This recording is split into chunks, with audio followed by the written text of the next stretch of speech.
Tell people I leave town with a great sense of accomplishment and my head held high.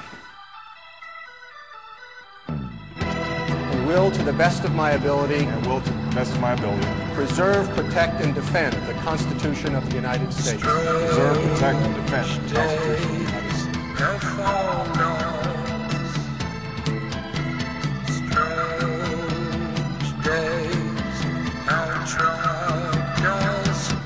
You know, I'm just like you, man. I watch the news and I see it. I'm like, wait a minute, that's not a separate story. These stories are all connected. The media never puts them together like a puzzle, but that's really what the news is. Let's put something together. First, the housing market collapses because banks are forced to make loans with people who can't pay them back. Next, the bailout bonanza. We just keep on giving money with no results. Next, where's that money coming from? Oh yeah, we're printing it in the basement and devaluing our currency.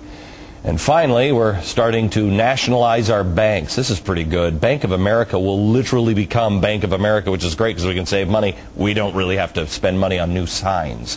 This all forms a big puzzle. Here it is. The government is to blame for each and every one of these pieces.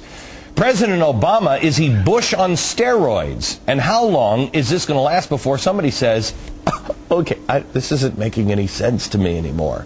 Republican Congressman and former presidential candidate Ron Paul is joining us now. Hello, Congressman. How are you? Good. Nice to be with you. You know, the more I read of the Founding Fathers and the more I read your words, they're almost interchangeable. Let me start with the words of Thomas Jefferson. Here it is. I sincerely believe that banking establishments are more dangerous than standing armies, and the principle of spending money to be paid by posterity under the name of funding is but swindling futurity on a large scale. Wanted to get you on because I don't know if futurity is a real word. Futurity. Any idea? No. No, I'm not okay. positive. Anyway, Thomas Jefferson is basically saying the banks stealing from our children and funding us is a really bad thing, and the banks are a really bad thing when we get into bed with them. And that's exactly what we're doing. You've been crying out in the wilderness for a long time, and people haven't really been listening to you. And you know what, Congressman? I don't know if they're listening to you yet. What's it going to take? I think it's going to take a collapse of the dollar because there's no intent here in Washington to change its ways. We're spending more, borrowing more, and printing more, and that's why we're in the trouble that we're in. So since we're not going to do that, all the burden is placed on the value of the dollar. You can't create trillions and trillions of dollars and think we can bail out all the bad investments. And yet that's all we seem to be doing here. And it's sort of contagious. You know, we have appropriated money to bail out so many big companies and big banks already. It is the excuse for coming back, and nobody can be denied now. Now you can say, well, so-and-so needs money. And and they're logical. They say, well, if you bail out the big banks and AIG and all these companies, why not bail out the little guy? So the bailout is a disease, it's contagious, it's ongoing, and the result of this will be the destruction of the dollar, which to me means runaway inflation and political chaos. So okay. It's very, very dangerous. Hang on, because you're saying runaway inflation. You're meaning Weimar Republic, wheelbarrow full of money kind of stuff to buy a loaf of bread. Is that the kind of inflation you're talking about? I think it will end before it gets that far along. They'll come to their senses, but it's going to be bad. But everybody's lulled to sleep and say, well, there's no inflation. But if you measure inflation by the increase of supply of money, I mean, we're doing it. So the inflation is already here. Well, the effects have yet to be known. Right. I talked to Stephen Moore at the Wall Street Journal, and he talked to the Treasury. It looks like we have increased the money supply by 70% since October. They're running these presses 24 hours a day.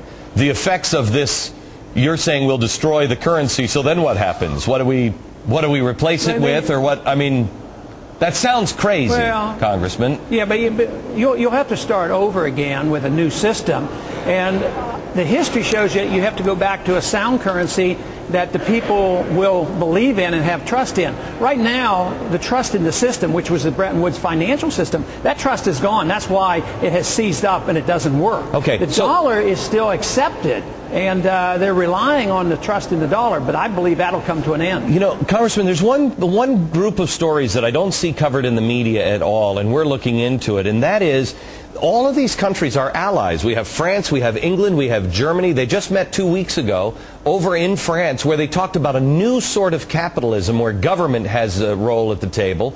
Also, they're all talking about some sort of a new currency, that there needs to be a new gold standard, which, unfortunately for us, the dollar is the world's gold standard. I don't see any coverage of this anywhere, and it seems to me that that would be kind of an important story for the American people to know about.